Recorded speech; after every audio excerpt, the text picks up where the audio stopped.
remercier de vos likes et je vous invite à continuer à liker, c'est très important pour nous, croyez-moi. Aussi à partager les vidéos et bien entendu à laisser un commentaire. Cela nous fait plaisir à Marie-Ange et à moi, bien sûr. Ça nous encourage à faire d'autres vidéos et croyez-moi, nous avons encore beaucoup de techniques que nous pratiquons, que je pratique depuis plus de 40 ans, à vous transmettre progressivement comme cela. Alors bien sûr, plus sur un thème j'ai de likes, plus il y aura de vidéos.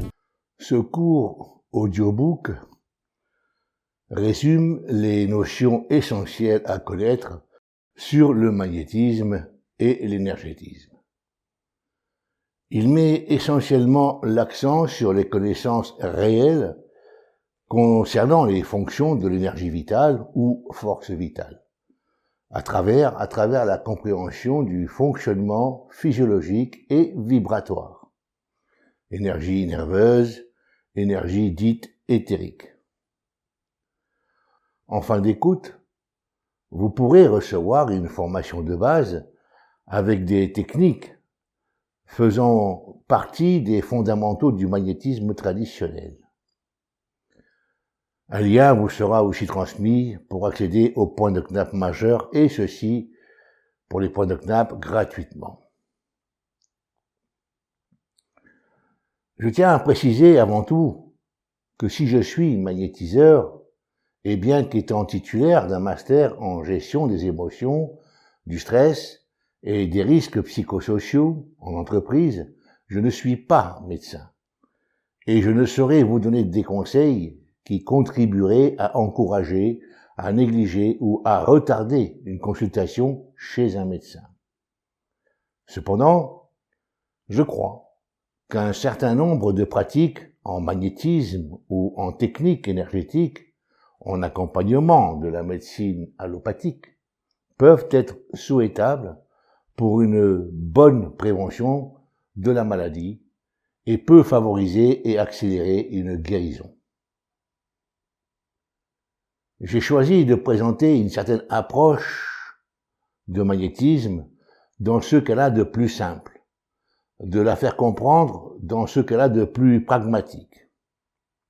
Pour utiliser d'une manière pertinente un système quel qu'il soit, il faut connaître les exigences qui régissent le domaine concerné, si possible, dans ses moindres détails.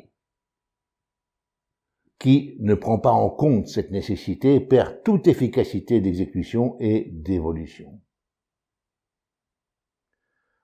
En écrivant ces lignes, j'ai choisi de démystifier le magnétisme.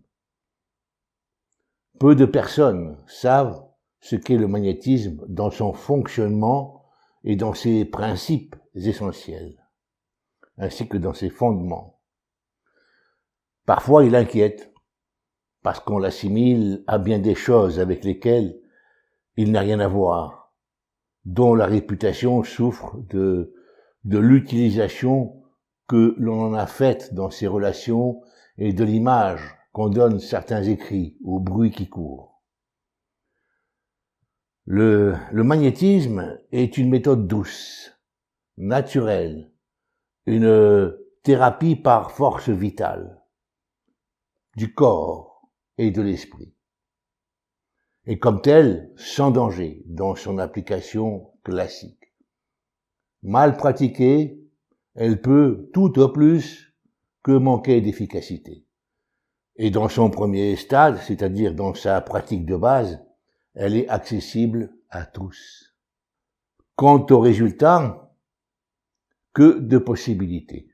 Je connais par expérience son action efficace sur les douleurs musculo-squelettiques, dans certaines pathologies et aussi sur les troubles émotionnels. Bienfait que j'ai constaté depuis plus de 40 années. Le magnétisme ne nécessite pas de connaissances médicales. Il suffit de comprendre comment fonctionne l'inconscient pour influencer l'énergie vitale. En effet, l'inconscient sait utiliser les ressources au profit de l'organisme, puisque cela fait partie de son activité principale. C'est là le grand miracle du magnétisme. C'est la base fondamentale de cette technique. Alors ne soyez pas alarmés par le fait de communiquer avec l'inconscient. Cela se fait naturellement et facilement. Je vous en parle lors de l'exposé sur les méthodes et techniques. Ainsi, vous verrez que c'est extrêmement simple à utiliser.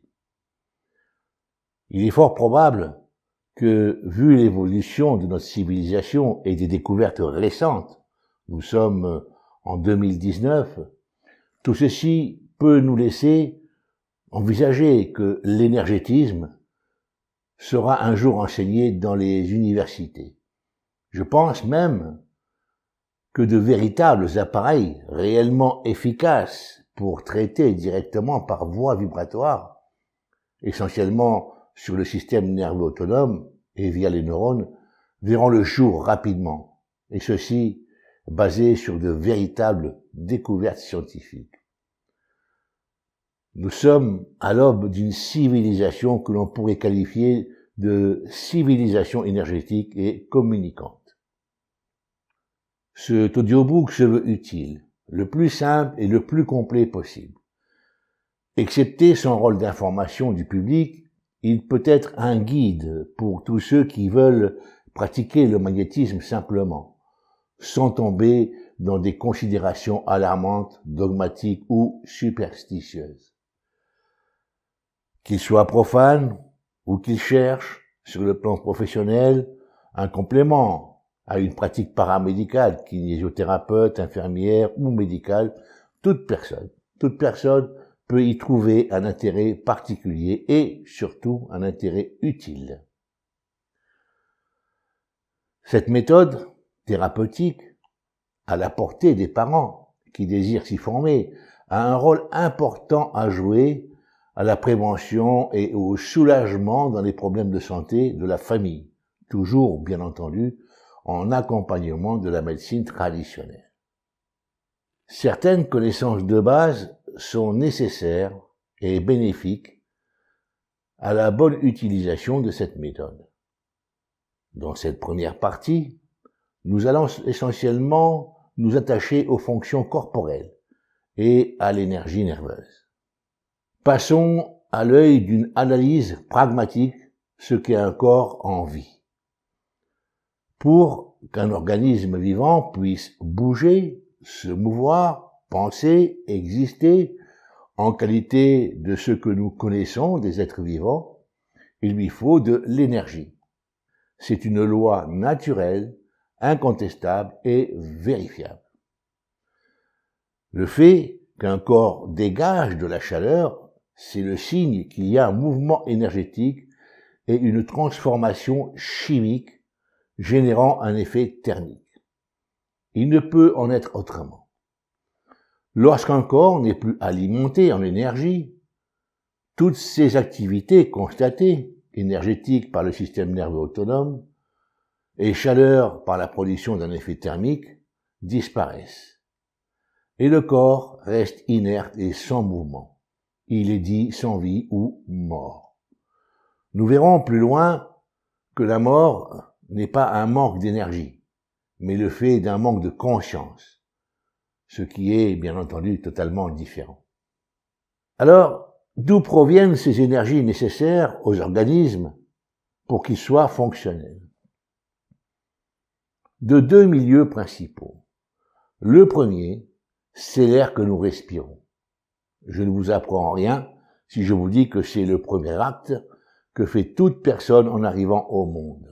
Une grande inspiration active le rythme respiratoire individuel à la naissance. C'est l'autonomie énergétique. Vous pouvez tenter l'expérience suivante.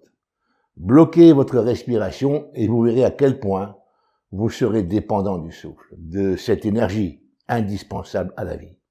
La deuxième source d'approvisionnement, ce sont les aliments et l'eau que nous absorbons.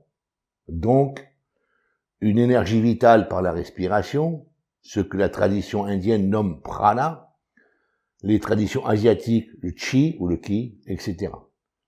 Ainsi qu'une énergie physique, les protéines, les vitamines, etc., par la nourriture.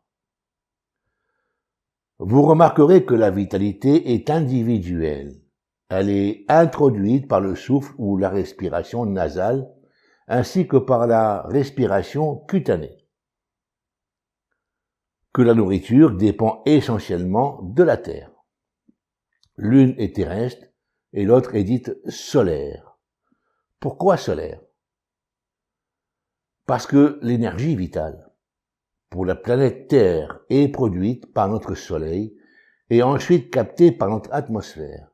Elle est accumulée dans l'oxygène de l'air, sous la forme d'une vibration particulière que nous respirons. C'est le prana ou le chi, non connu encore de nos jours par la science, faute d'instruments de mesure adéquats. Il est possible que la science fasse une découverte scientifique des plus importantes lors de la prochaine décennie dans ce domaine, et ceci grâce au progrès de la technologie. Alors à quoi peuvent servir les organismes vivants? Quel est leur rôle?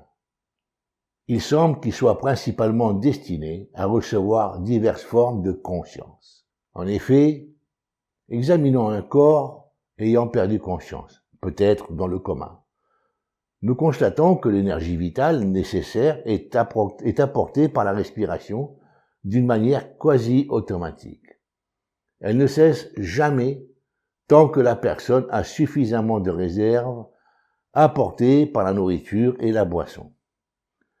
Lorsque les réserves s'épuisent, la mécanique de transformation ne peut plus se poursuivre et la respiration cesse naturellement. La personne rend alors le dernier souffle, dit-on.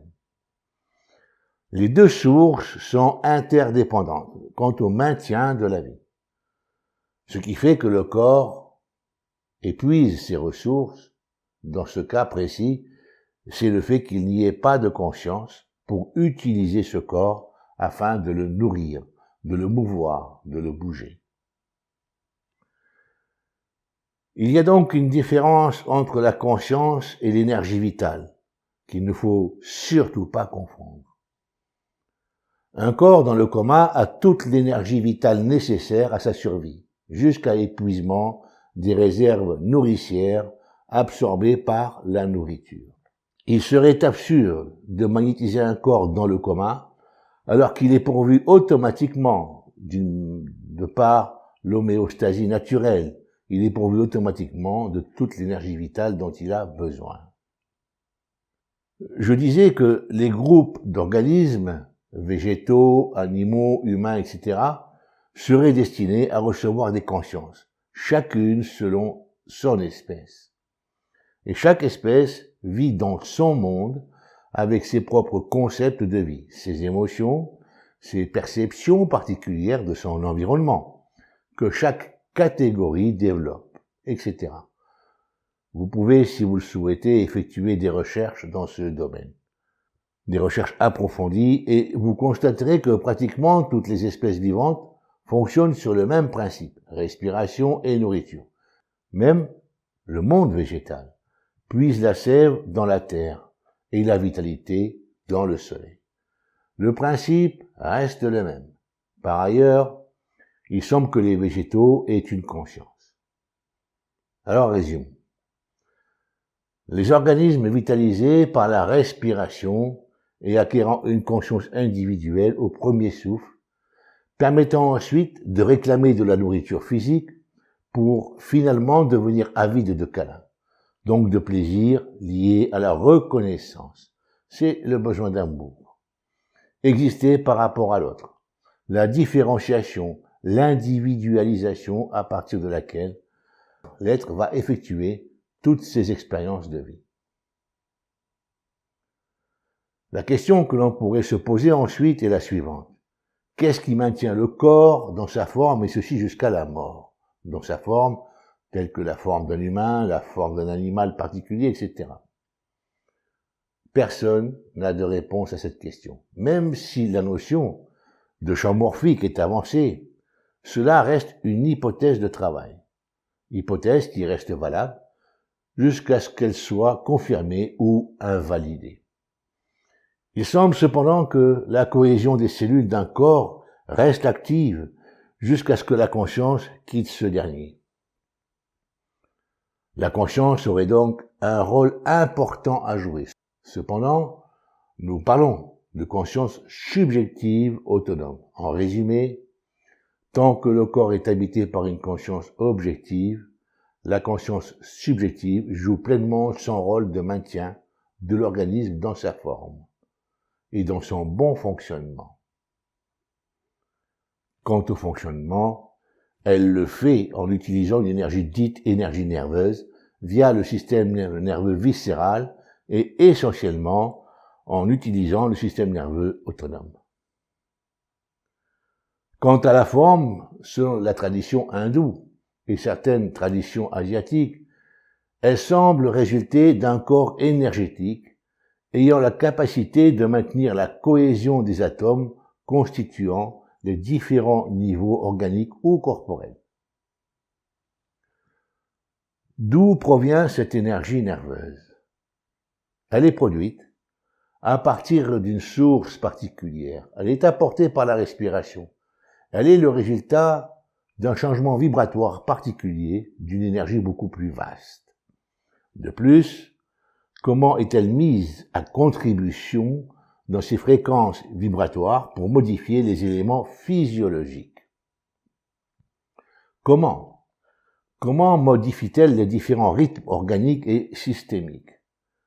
Alors je vais tenter de répondre à ces questions progressivement dans la suite de cet audiobook. Nous pouvons aussi poser la question suivante. La vie est-elle un rythme, donc par voie de conséquence, une vibration particulière dans une grande symphonie cosmique? Voyez-vous, le magnétisme humain, la force vitale, nous mène très loin dans la réflexion si on souhaite véritablement s'y intéresser d'une manière fondamentale. À présent, voyons ce qu'est l'énergie nerveuse.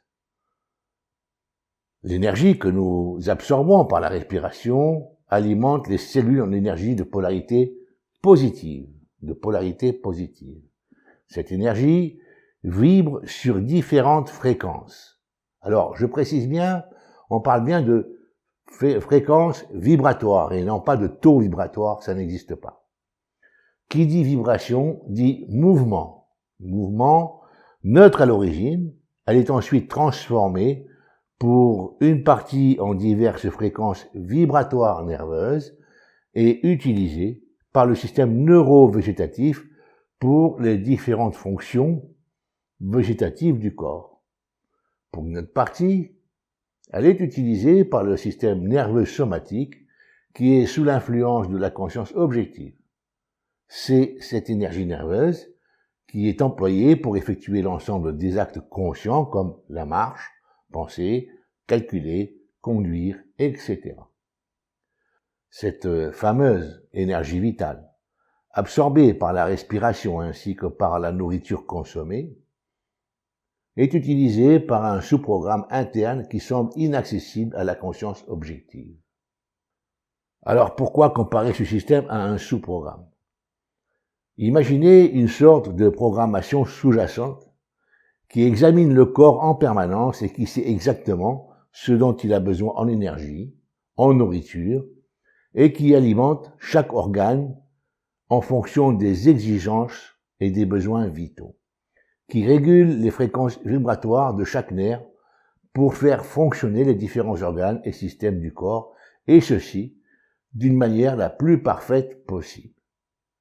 Ce programme examine aussi les besoins de chaque cellule du corps et peut aller jusqu'à modifier l'ADN de certaines cellules selon les nécessités. En conséquence, nous savons à présent que ce sous-programme, que nous pourrions nommer le chef mécanicien, supervise l'ensemble du fonctionnement corporel, qu'il régule par l'intermédiaire du système nerveux autonome les différentes fonctions essentielles à la vie. Ce qui veut dire que le système nerveux autonome est d'une importance capitale. Voyons à présent la fonction d'apprentissage et d'évolution. Ce système nerveux étant dépendant essentiellement du subconscient, il est normal de penser qu'il est possible de l'utiliser à certaines fins. Voyons quelques exemples. Lorsqu'une personne arrive au monde, elle possède, sauf exception, certains attributs essentiels qu'elle va développer par des exercices répétés. La marche, la parole, l'utilisation des mains, la maîtrise des muscles, de la mâchoire pour mâcher les aliments, etc. Ces fonctions sont naturelles et sont perfectionnées progressivement par la répétition. Elles sont présentes à la naissance et demandent à être activées par une utilisation courante. La maîtrise de ces fonctions passe par un apprentissage plus ou moins long selon les individus. Alors que les battements du cœur, la respiration, la digestion, le fonctionnement des reins, des glandes endocrines, la régulation de la température du corps, etc., sont actives et fonctionnelles dès le début de la vie, sans nécessité d'apprentissage. En conséquence de quoi, nous pourrions dire que certaines fonctions indispensables sont fonctionnelles immédiatement et d'autres demandent du temps et de l'attention pour être actives et utilisables avantageusement. Ce qui revient à dire que le subconscient est malléable et qu'il est possible de l'éduquer. C'est une constatation importante. Il est possible de l'éduquer. Et c'est cette capacité que nous avons, être malléable, influençable, qui permet à l'humain d'apprendre, d'évoluer. C'est l'une des caractéristiques les plus importantes que nous possédons. Cependant, elle peut nous servir ou nous desservir. Nous verrons plus loin comment cela peut se produire. C'est pour cette raison qu'il est possible de dire que cette énergie nerveuse utilisée par le subconscient et par la conscience objective peut être utilisée à des fins de créer des états de santé et émotionnels et par-delà physiologiques adaptés aux besoins fondamentaux de chaque individu, Quelle est la qualité la plus importante du système nerveux, qu'il soit autonome, sous l'influence du subconscient ou somatique, sous influence de la conscience objective? Il vibre. La vibration, c'est la clé d'or de l'énergie. La vibration, c'est la clé d'or de l'énergie. C'est la porte ouverte à la compréhension de beaucoup de choses. L'énergie nerveuse est un vecteur entre la pensée, les organes et les différents systèmes du corps. L'énergie nerveuse modifie certaines fonctions organiques, vitales. Elle est le vecteur, le système qui transforme les pensées ainsi que les sollicitations végétatives en mouvement, en rythme, en sensation, en bien-être ou inversement en mal-être. Autrement dit, l'énergie vitale et l'énergie nerveuse sont les intermédiaires entre la cognition, les pensées et les effets constatés dans le corps. Tout ce qui se passe dans les organismes est orchestré par les réactions neurovégétatives, fonctionnement, émotions, etc. Et ceci ne peut se faire que par des modifications des fréquences vibratoires du système nerveux viscéral, autonome et somatique. Il convient cependant de bien faire la distinction entre la conscience et l'énergie vitale, ainsi que l'énergie nerveuse. En effet, la vie dans sa partie esprit ou personnalité individuelle ne saurait se résumer à un fonctionnement corporel, un ensemble de cellules associées temporairement. Selon d'anciennes traditions, la conscience serait globale et indissociable d'un champ de conscience plus vaste, à l'échelle de l'univers. L'image souvent utilisée est celle de l'écume au sommet d'une vague, et chaque gouttelette d'écume a une identité, une personnalité, mais ne quitte jamais la mer. Elle y est toujours reliée, sans laquelle d'ailleurs elle n'existerait pas. Ce qui revient à dire que nous avons tous, et sans exception, la capacité d'accéder à l'ensemble de cette conscience dans le cadre de certaines situations, telles que l'hypnose profonde, la méditation, les moments de recueillement intense, etc. La conscience, un hôte de marque dans le corps. À quoi pourrait bien servir un corps sans conscience ou sans âme, disait ma grand-mère. Il est fort probable que beaucoup confondent énergie vitale, vie et conscience, esprit et âme. Quel que soit le nom attribué à ce tot indispensable parce que lorsque cette conscience n'est plus présente dans le corps, lorsqu'elle n'utilise plus l'organisme, ce dernier sombre dans la mort et finalement se décompose. Ce qui revient à dire que l'élément qui maintient l'homogénéité des molécules, des cellules, etc., c'est la présence d'une conscience. Cette conscience dont tout le monde parle et que personne finalement ne sait ce qu'elle est véritablement. Certains la présentent comme le fruit du cerveau, d'autres l'imaginent délocalisée et pensent que le cerveau serait le relais et l'interprète d'une information qui se trouverait dans l'environnement, ce qu'on appelle la conscience intuitive extraneuronale. Les niveaux de conscience qui nous intéressent. Voyons au premier abord ce qui nous est accessible dans nos perceptions et dans notre vie quotidienne. Dans un premier lieu, nous avons la conscience objective ou analytique. C'est avec elle que nous analysons ce que nous calculons, etc. Cette conscience est souvent dirigée vers l'extérieur. Elle est absorbée par l'environnement relationnel, situationnel, etc. Tout ce qui se passe autour de nous. En deuxième lieu, nous pouvons parler d'une conscience instinctive. Et pourquoi instinctive? Parce qu'elle pourvoit aux besoins homéostasiques de l'organisme. C'est la propriété de la conscience instinctive d'orchestrer l'environnement interne du corps, afin de le maintenir dans des conditions stables et constantes de fonctionnement. Toutes les fonctions autonomes sont régulées par la conscience instinctive. Elle a une emprise totale sur le système nerveux autonome. Elle est à l'origine des émotions, des sentiments, etc., par action sur les différents plexus nerveux. Toutes les fonctions neurovégétatives, respiration, battement du cœur, glandes endocrines, digestion, etc., sont sous sa dépendance. C'est le chef d'orchestre du corps et les différents organes et systèmes lui obéissent à la baguette, pourrait-on dire. À présent, voyons les suppositions et les postulats de travail. En troisième lieu, il y aurait une conscience plus universelle, englobant les deux premières. Elles intégreraient les deux autres en une entité individuelle. Cette conscience intégrale serait l'émanation d'un champ d'énergie beaucoup plus vaste. L'image de la mer de laquelle des vagues s'élèvent et qu'au sommet des vagues de l'écume apparaît est appropriée pour intégrer ces informations. Les vagues ont une existence éphémère, au même titre que la multitude des gouttelettes d'eau composant l'écume. Bien qu'apparemment indépendantes, les vagues et l'écume n'ont jamais quitté leur origine qui est la mer. Cependant, qu'advient-il des vagues et de l'écume une fois réabsorbées dans la grande étendue d'eau? Elle reste une multitude de possibilités d'actualisation. Je répète, elle reste une multitude de possibilités d'actualisation par l'émergence d'autres vagues, etc. Là s'arrête la comparaison avec la conscience humaine.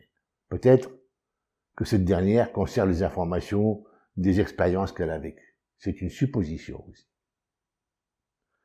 Tout est énergie, rien n'est stable, tout vibre.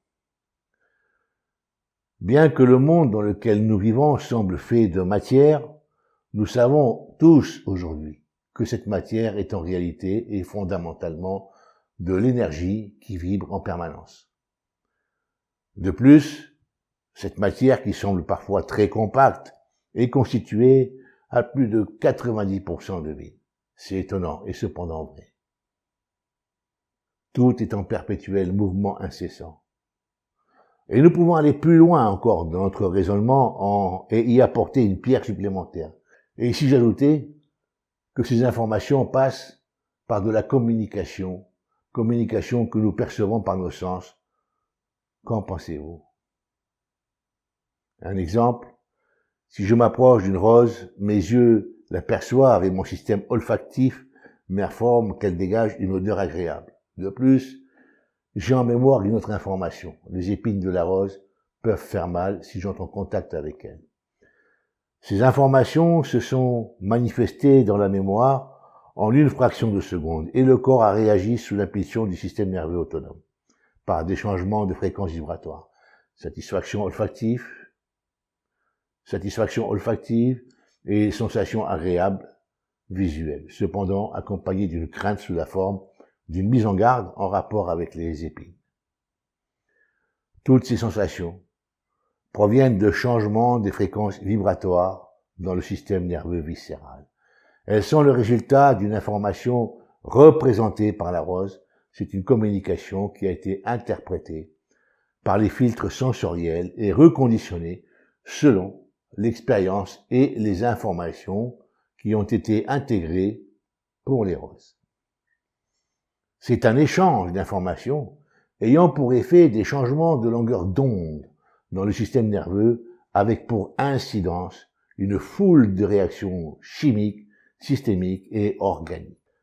Selon les informations préalables quant aux roses et à l'expérience vécue avec les roses, les réactions seront plus ou moins contrastées aux yeux des différents individus vivant l'expérience. Et c'est ainsi pour toutes les expériences que nous vivons au quotidien. En effet, et vous en conviendrez, nous sommes en permanence informés par nos sens, à chaque seconde que nous vivons. Et ces informations, que sont les contacts, les rapports, les situations, les objets, etc., sont modificateurs et nous obligent à faire preuve d'adaptation.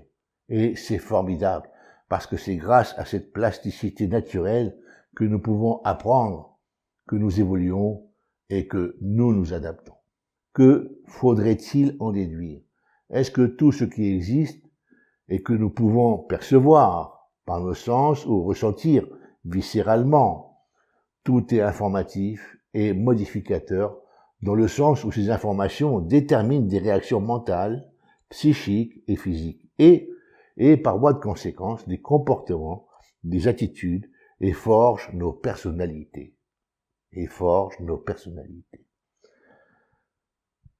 Tout ce que nous ressentons à l'intérieur de notre organisme sert avant tout de l'information. Cette information, sous forme vibratoire, est ensuite interprétée par le cerveau. Là encore, c'est de la vibration qui se traduit dans 100% des cas en des choses très physiques, mais aussi, et ceci est très important, en connaissance spirituelle, en connaissance relative à l'esprit. Esprit que tout être humain est. L'humain est avant toute chose un esprit. L'humain n'est pas un corps, c'est une âme incarnée dans un corps, c'est une conscience occupant un corps. Comprendre et utiliser votre magnétisme naturel. Symboliquement, nous sommes tous des diamants en devenir. Le diamant, sous certaines conditions, est le fruit d'une longue transformation dans les profondeurs de la Terre. Vous avez au plus profond de vous un diamant en devenir. Le processus de transformation s'effectue progressivement et naturellement chez la plupart d'entre nous. Il n'est pas question de développer un diamant au sens strict, mais de réaliser un état intérieur particulier, limpide et pur, comme le diamant.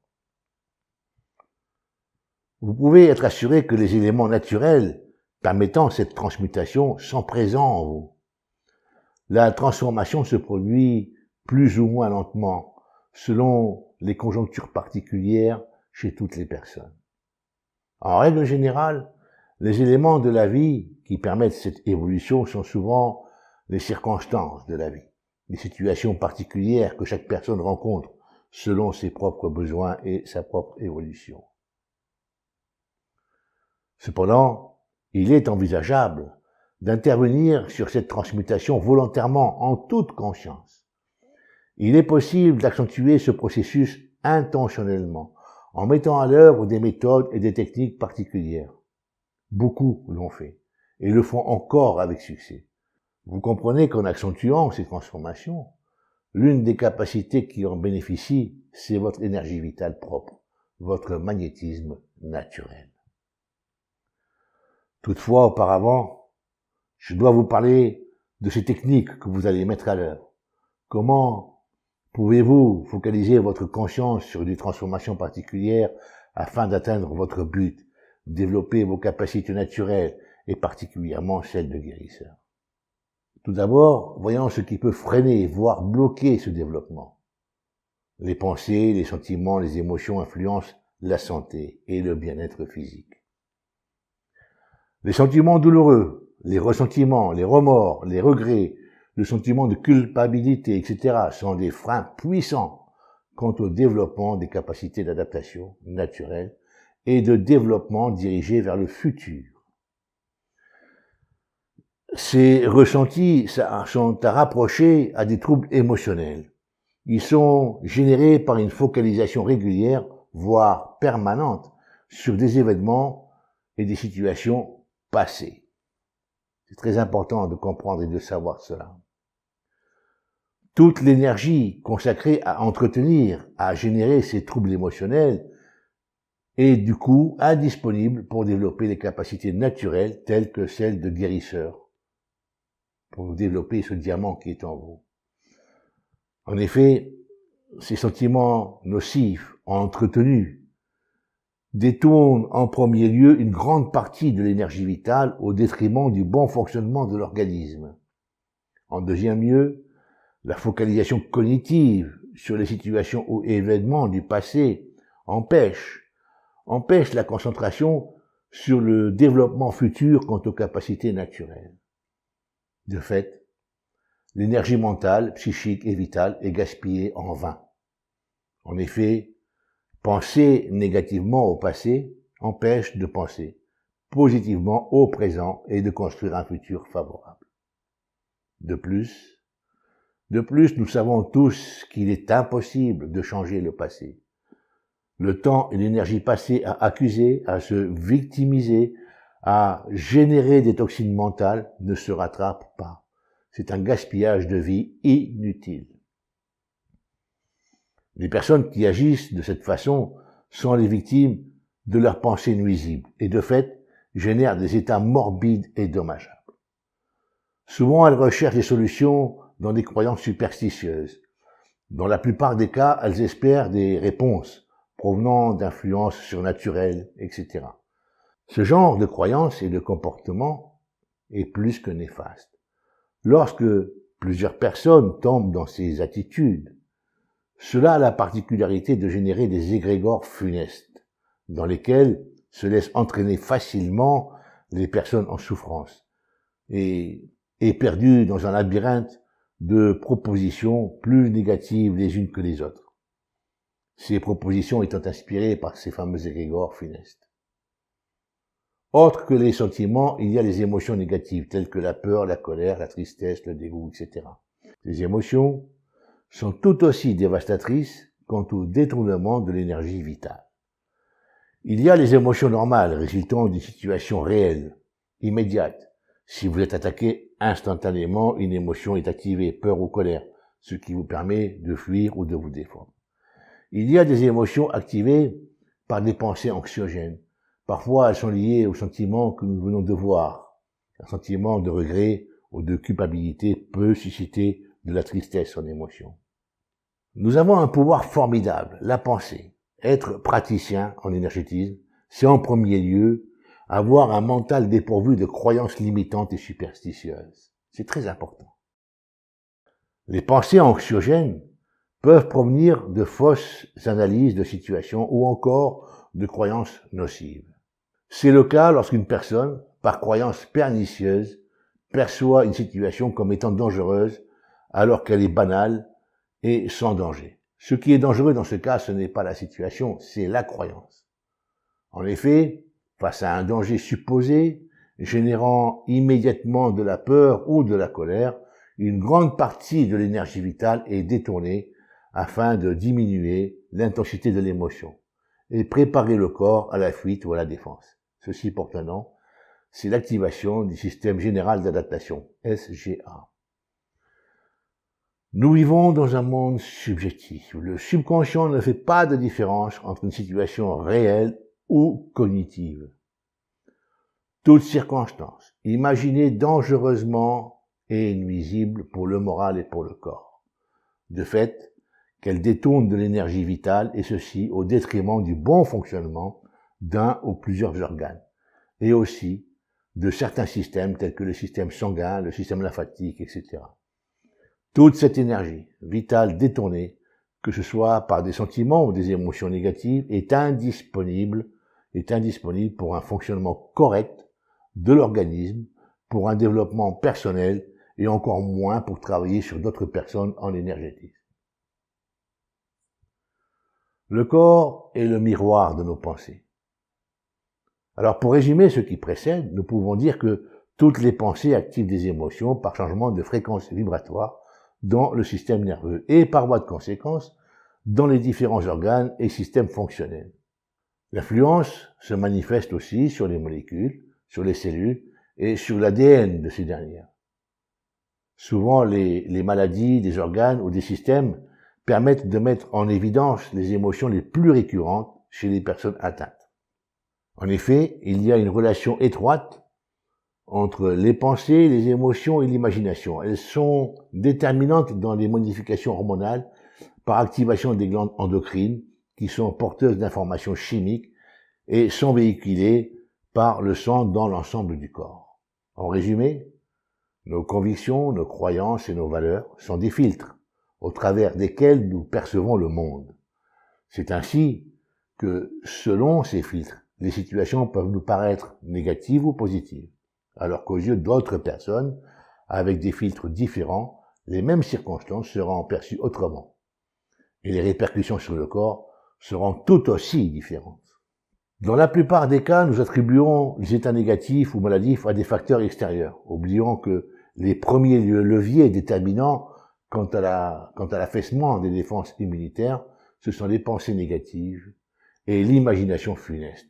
Nous sommes les maîtres d'orchestre de notre destin et de notre santé. Nous avons un formidable pouvoir, un état d'esprit constructif. Ce pouvoir, c'est celui de prendre conscience de nos croyances limitantes, de nos valeurs, de les analyser afin de cerner celles qui sont bénéfiques et celles qui sont nuisibles. Savoir séparer et livrer du bon grain. C'est aussi celui de se dégager de toutes les suggestions provenant de sources nocives, qu'elles soient extérieures ou autres, de sources délétères, de sources fatigantes.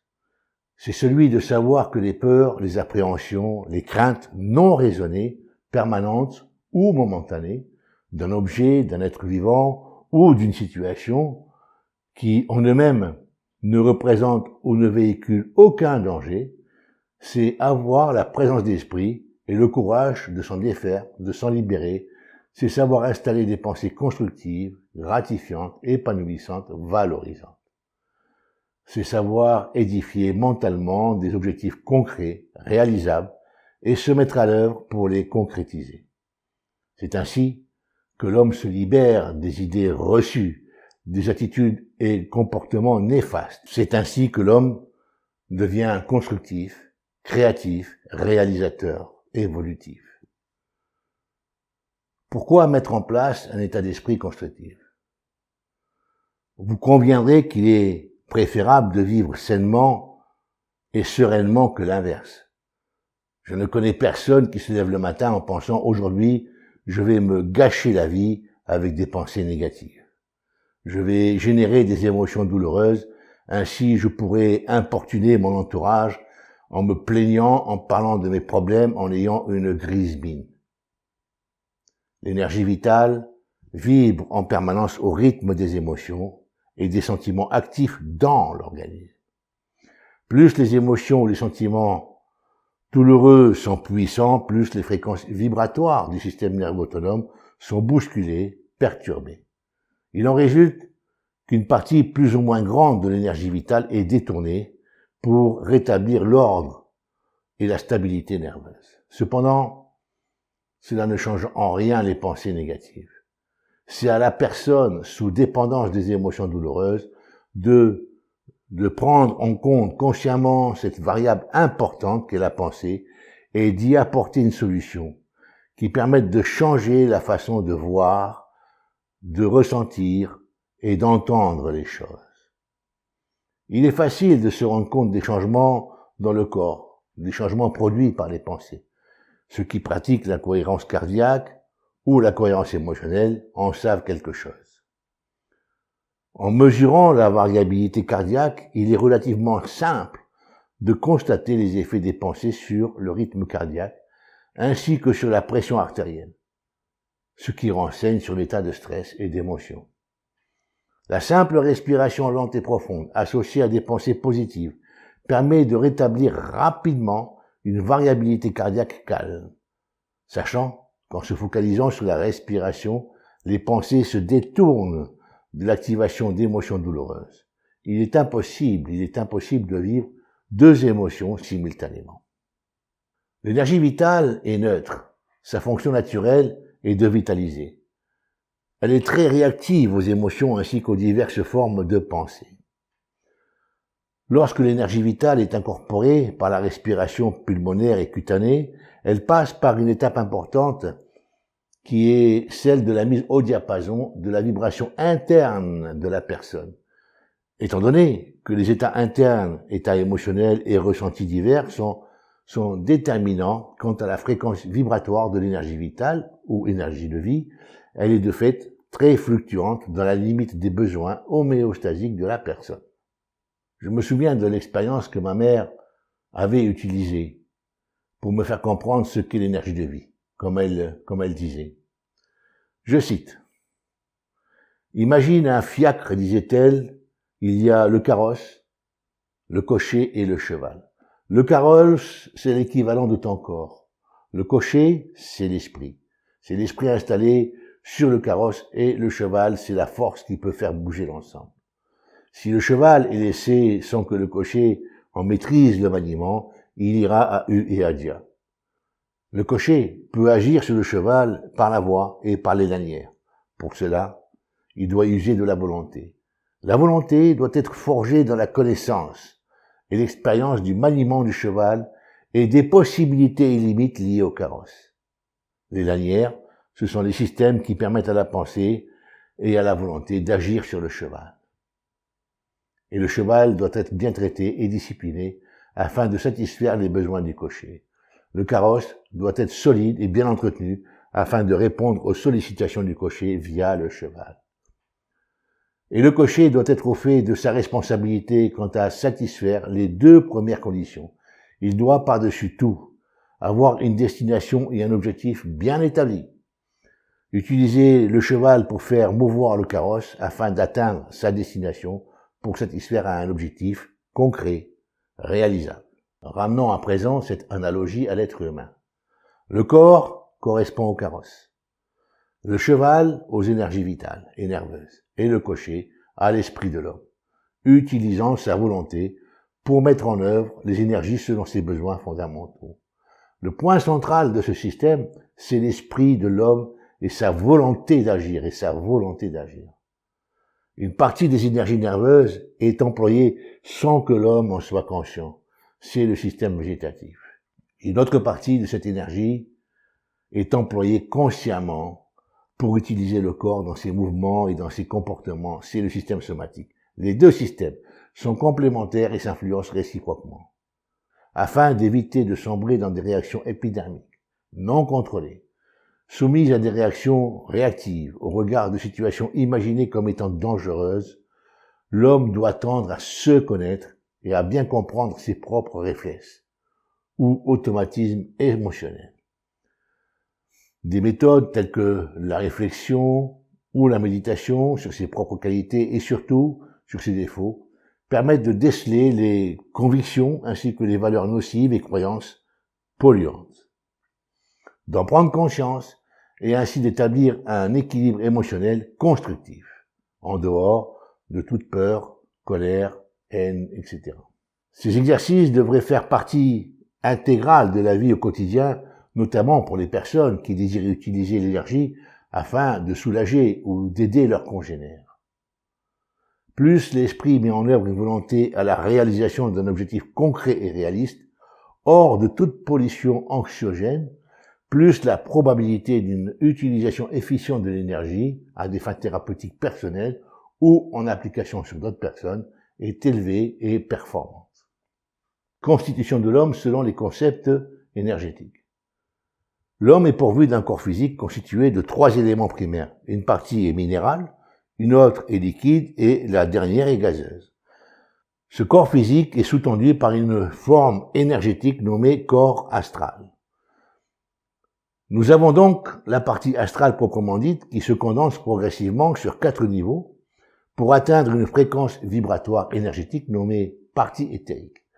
Cette énergie éthérique, qui elle-même se condense progressivement aussi sur 4 niveaux, pour atteindre la fréquence vibratoire du plan gazeux du corps physique et l'imprégner dans sa totalité. Cette partie a la même forme que le corps physique et imprègne chaque molécule et cellule du corps, et ceci, je le répète, sur le plan gazeux du corps physique. Ces 2 parties énergétiques sont composées d'électrons en mouvement, plus denses dans sa partie éthérique que dans sa partie astrale.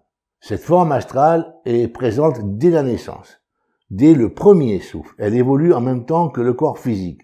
Elle contient l'ensemble des informations nécessaires aux transformations et mutations physiologiques de la personne.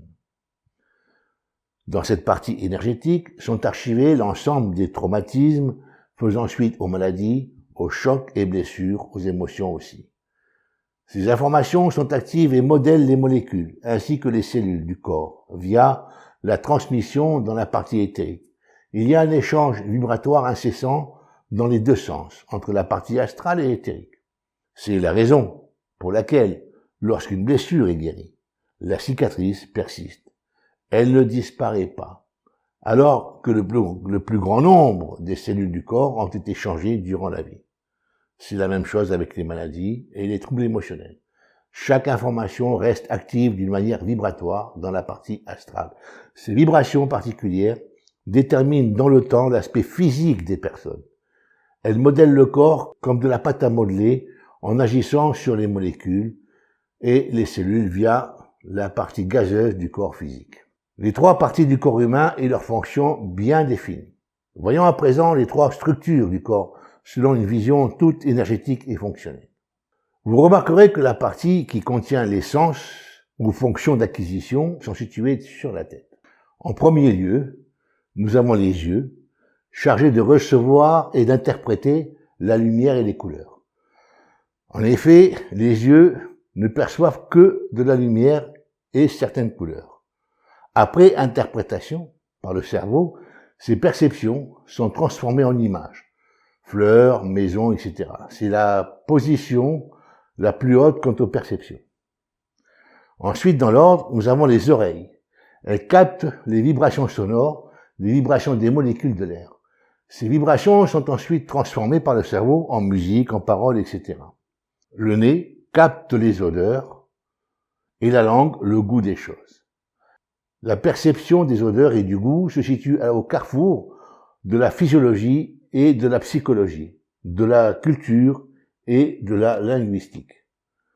Les bonnes et les mauvaises choses sont ainsi dépendantes d'un code social ou d'une hiérarchie qui reste très culturelle. C'est avec ces sens principaux que nous construisons notre monde visuel et auditif, et ceci selon notre éducation, nos croyances et nos expériences. C'est un monde subjectif, immatériel, composé de fréquences vibratoires qui se transforment en énergie nerveuse de diverses fréquences. Nous sommes passés de l'acquisition d'informations très subtiles, de la lumière et des couleurs, à une perception matérielle des vibrations des molécules de l'air. Dans cette partie se développent les possibilités d'intégration de l'information et de création intellectuelle. Deuxième partie, partie intermédiaire, énergie vitale. Ensuite vient le nez, qui capte les odeurs et par lesquelles passe l'air ambiant. L'adapte en température et ceci en fonction des besoins en oxygène du corps.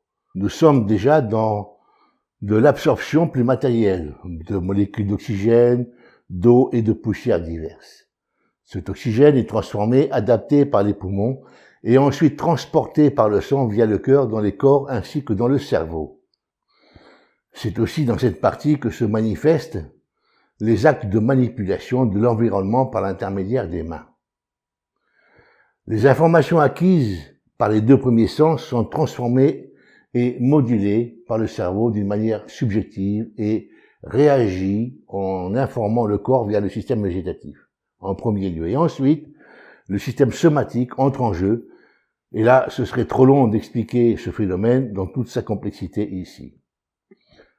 Alors, partie basse, nutriments, évacuation, déplacement. Finalement, nous avons la bouche à partir de laquelle nous ingérons de la nourriture et des liquides pour alimenter le corps de divers produits dont il a besoin pour se régénérer, entre autres. Ces aliments et liquides sont transformés en nutriments par les organes et systèmes qui se trouvent dans la partie inférieure du tronc, sous le diaphragme. Donc nous avons bien 3 niveaux différents avec chaque niveau une fonction bien précise. C'est aussi dans cette partie que s'effectuent toutes les fonctions d'évacuation et de reproduction, ainsi que la fonction de déplacement par les jambes.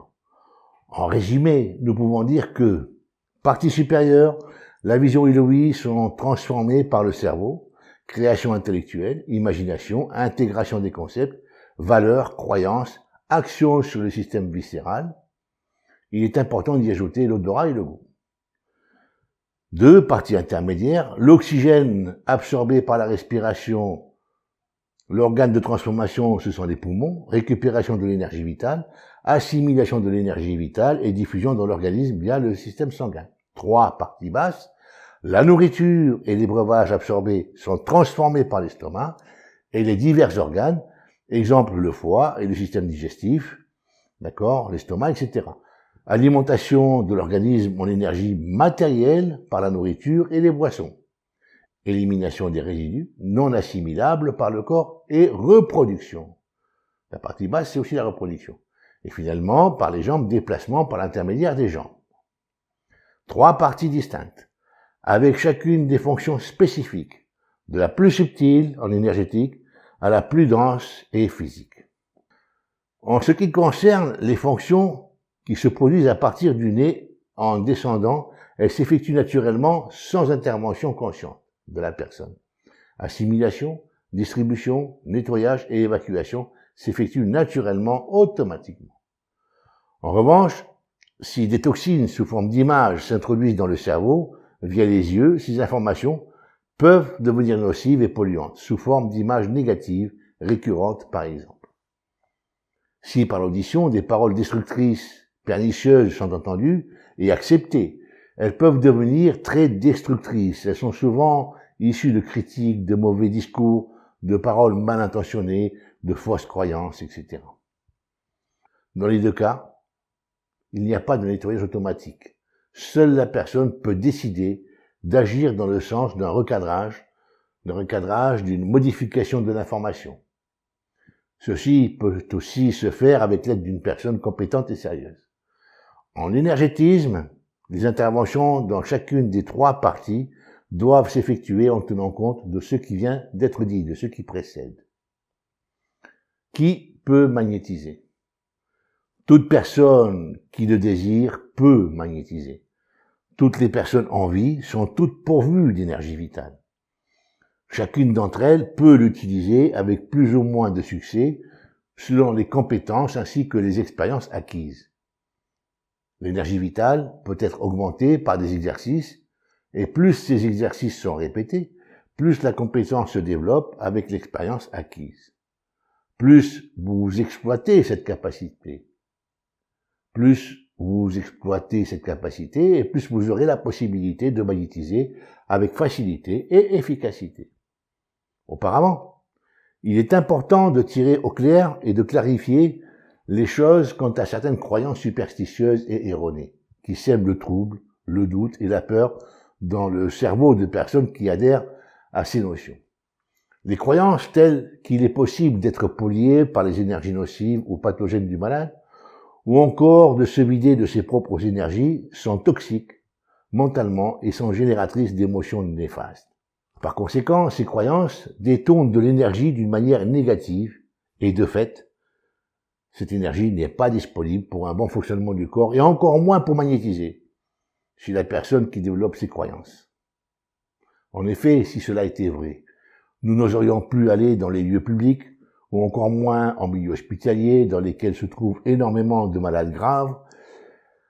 Éventuellement, mettez-vous vos enfants en quarantaine s'ils sont malades, avec pour excuse qu'ils sont dangereux énergétiquement. Imaginez les personnes mariées. Si l'un des deux est gravement malade, pensez-vous dire à votre conjoint « Je quitte la maison, tu es dangereux ou dangereuse pour ma santé sur le plan énergétique et je dois me protéger ». Contrairement à certaines idées véhiculées, il n'y a aucun danger à utiliser la force vitale au magnétisme. Seule l'autosuggestion génère certaines choses. Bien au contraire, plus vous pratiquez avec un esprit sain et serein, plus vous renforcez votre propre vitalité. Le principe est le même pour toutes les capacités intrinsèques. Toutes les capacités intrinsèques à l'homme, pour développer vos muscles par des exercices de tonification musculaire, vos capacités mémorielles en pratiquant de la musique, de la lecture, etc. Plus vous mettez en application quelque chose, et plus vous en maîtrisez la pratique, jusqu'à ce qu'elle devienne instinctive, réactionnelle, comme la conduite d'une voiture, le vélo, la danse, etc. Existe-t-il différentes méthodes pour magnétiser? Il est possible de magnétiser en utilisant les mains, le regard, le souffle ou la pensée. En règle générale, les méthodes et techniques de base sont pratiquement similaires chez les magnétiseurs. Cependant, il est habituel et fréquent qu'à partir des techniques de base acquises, chaque magnétiseur ou énergéticien aura son style et peut développer ses propres techniques. L'énergie utilisée par le pratiquant est automatiquement équilibrée par l'homéostasie naturelle de son organisme. Si vous courez d'une manière naturelle, votre respiration et votre rythme cardiaque s'accélèrent, s'adaptent, c'est l'homéostasie naturelle. C'est exactement la même chose pour tout équilibrage réflexe de l'organisme. C'est pareil pour le magnétisme. Lors des stages que j'anime, je constate souvent que beaucoup de personnes, alors qu'elles magnétisent, ont tendance à bloquer leur respiration et deviennent cramoisies et de fait se crispent.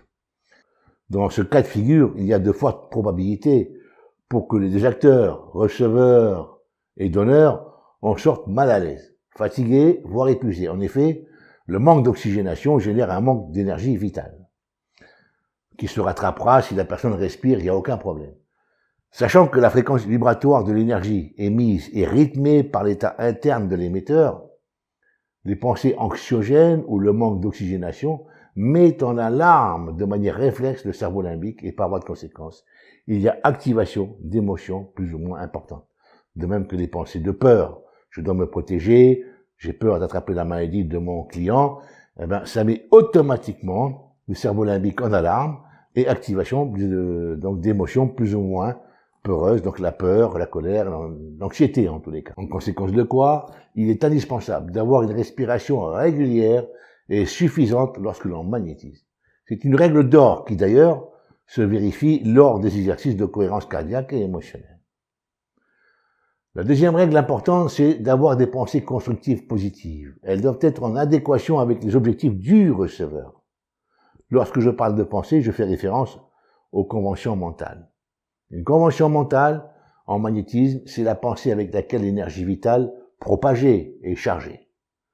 Je répète, c'est la pensée avec laquelle l'énergie vitale que l'on va transfuser est chargée. Elle porte d'une manière vibratoire une information. Elle est dite modulée. Pour faire un rapprochement, les ondes radio sont modulées pour porter ou propager une information spécifique. Les pensées modulent l'énergie vitale pour transmettre une information spécifique. Lorsqu'une personne désire guérir d'une maladie particulière et qu'elle formule son intention précisément, le praticien doit tenir compte et se conformer au désir formulé. Ceci afin de moduler par une convention mentale d'une manière précise l'énergie vitale selon les besoins fondamentaux du receveur. Exemple, je souhaite guérir de cet eczéma. Le praticien prend note mentalement du désir du receveur et alors qu'il effectue la séance de magnétisme, sa pensée, sa convention mentale pourrait être la suivante. L'énergie vitale que je diffuse dans le corps de cette personne agit puissamment dans le sens du désir exprimé, guérir de l'eczéma que je traite actuellement. L'énergie que vous transfusez est ainsi informée, modulée d'une manière vibratoire et la fréquence vibratoire de cette dernière aura tendance à transmuter ou modifier la fréquence de l'énergie déjà présente et active dans la zone traitée. La question qu'il est bon de se poser est la suivante. Existe-t-il plusieurs énergies vitales? La réalité est qu'il n'en existe qu'une et une seule. Elle est contenue dans l'oxygène que nous respirons. Cette énergie de base, sans caractère particulier, se différencie en plusieurs fréquences vibratoires lorsqu'elle est absorbée par un organisme. Elle s'adapte à l'organisme. Pour une part, l'une des fréquences vibratoires se manifeste sous la forme d'énergie nerveuse dans les organismes. D'autre part, selon la tradition indienne, et ceci résultant de la respiration cutanée, elle se diffuserait dans l'organisme sous une autre fréquence vibratoire dans l'ensemble du corps, atome pour atome, adoptant ainsi l'exacte forme du corps, dépassant ce dernier de quelques centimètres, 5 à 6 centimètres. Même les animaux aquatiques absorbent cette énergie vitale qui est l'oxygène dissous dans l'eau. L'eau est filtrée par des branchies qui sont des organes de respiration. Cette force vitale est indispensable au maintien de la vie pour l'ensemble des êtres vivants sur Terre. Je vous ai parlé de la partie éthérique et de l'énergie nerveuse. L'une découle de l'autre. L'énergie nerveuse est comparable à l'électricité qui circule dans les fils électriques pour distribuer l'énergie électrique dans différents secteurs selon les besoins particuliers. Prenons l'exemple d'une maison. La distribution s'effectue dans les différentes pièces pour alimenter l'éclairage avec une certaine puissance, ainsi que le chauffage électrique avec une autre puissance, la cuisine pour alimenter les divers besoins, cuisinière, four à micro-ondes, machine à café, etc. Et tous ces instruments ne sont pas en marche simultanément. Donc l'énergie va se diffuser au moment où on va les mettre en marche. Cette énergie, à l'origine, est captée dans l'environnement par des alternateurs. En réalité, un alternateur attire et met en mouvement des électrons environnants et ce mouvement génère de l'électricité. Ça, c'est la distribution d'énergie.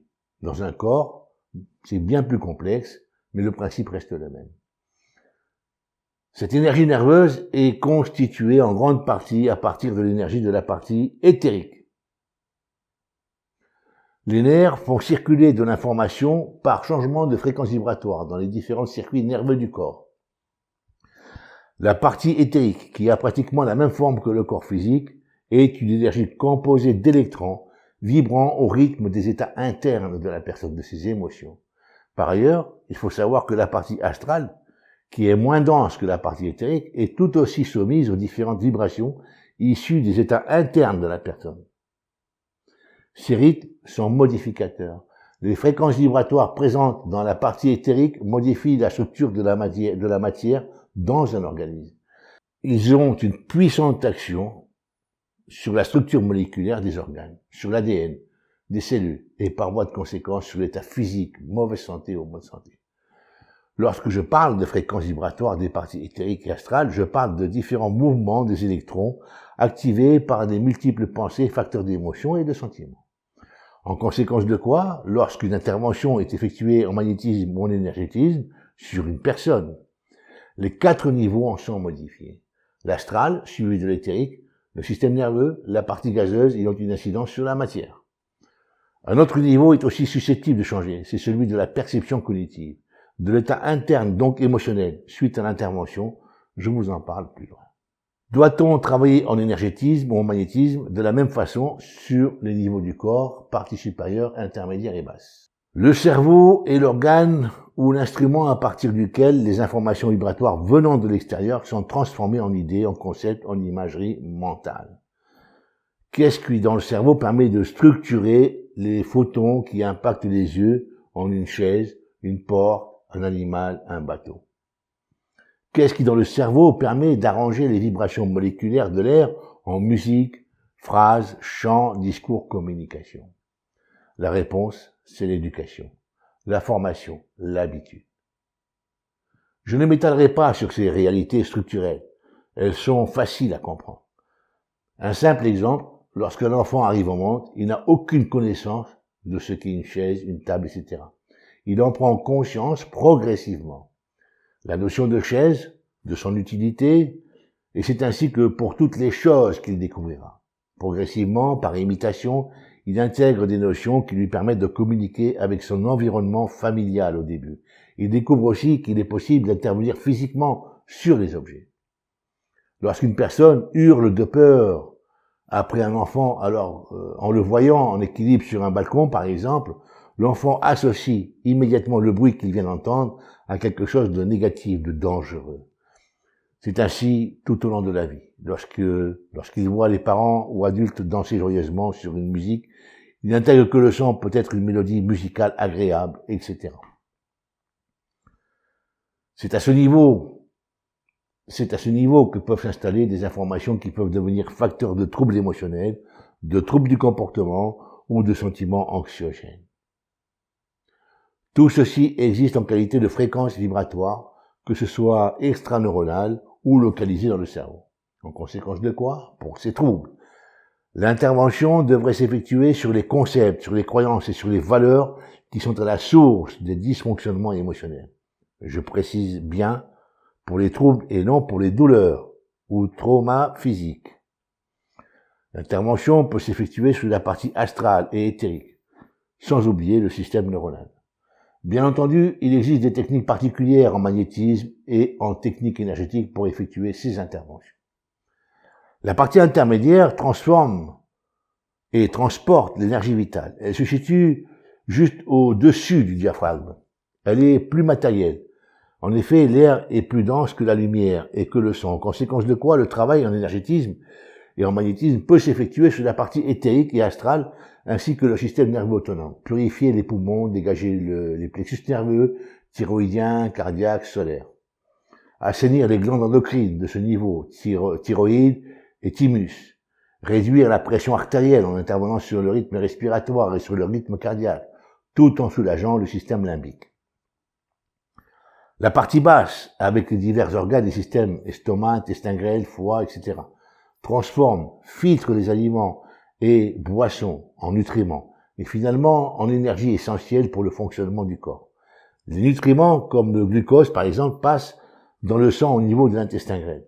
Ils traversent la paroi de l'intestin grêle, puis la paroi des vaisseaux sanguins et se retrouvent dans le sang. C'est l'absorption intestinale. Le travail en magnétisme et en énergétisme à ce niveau s'effectue sur les parties éthériques et astrales, afin d'optimiser les fonctions de digestion, de bon fonctionnement des organes et des systèmes participant à l'absorption intestinale et de l'évacuation des déchets. Ces trois niveaux sont innervés par le système somatique et autonome, partant de la moelle haute et se finissant à la 12e vertèbre dorsale. À partir de la première vertèbre lombaire, commence le plexus lombaire qui énerve l'ensemble des organes pelviens et les muscles à partir des hanches jusqu'aux pieds. En tout état de cause, le travail en magnétisme ou en énergétisme doit toujours s'effectuer en fonction des spécificités localisées par zone, mais aussi globalement pour intervenir sur les systèmes nerveux autonomes, sur les engrammes mnésiques liés au trauma, qu'ils soient physiques ou psychologiques. Les traitements doivent tenir compte des objectifs exprimés par le bénéficiaire. Pourquoi et comment travailler sur les fréquences vibratoires du système nerveux et sur l'assainissement de la partie éthérique? Pratiquement toutes les douleurs physiques ressenties dans un organe sont retransmises par le système nerveux. C'est un message envoyé au cerveau. L'information de la douleur, c'est une fréquence vibratoire nerveuse modifiée, empruntant le système nerveux somatique et autonome. C'est une expérience sensorielle et émotionnelle désagréable. Une sensation subjective normalement liée à un message de douleur, un stimulus nociceptif transmis par le système nerveux, qu'elle soit chronique ou aiguë. Intervenir sur une douleur en magnétisme, c'est en premier lieu modifier la fréquence vibratoire du système nerveux en cause, et ensuite intervenir sur la zone impactée sur le plan éthérique pour en extraire l'énergie perturbée. Une fois ces deux actions effectuées, saturer la zone éthérique d'une énergie apaisée, il importe aussi de transfuser de l'énergie dans le système nerveux autonome afin d'intensifier les défenses naturelles. Finaliser par une intervention sur l'engramme mnésique lié à la douleur ou à la blessure. Pour revenir sur l'engramme mnésique est une trace mnésique, une trace résiduelle d'une activité passée conservée dans les centres nerveux mémoriels. D'une certaine façon, les engrammes forment donc la base biologique sur laquelle s'appuie la mémoire. Les engrammes peuvent se réactiver et influencer notre comportement ainsi que nos différents apprentissages. À travers ce petit exposé, j'ai tenté de vous transmettre quelques notions essentielles qui devraient vous permettre de travailler avec plus de clarté et de compétence. Avec cet exposé, vous recevrez un lien vers la formation des méthodes de base et essentielles en magnétisme. À vous de jouer, à vous de vous développer. Merci de liker, de partager les vidéos et si possible de laisser un commentaire. Merci.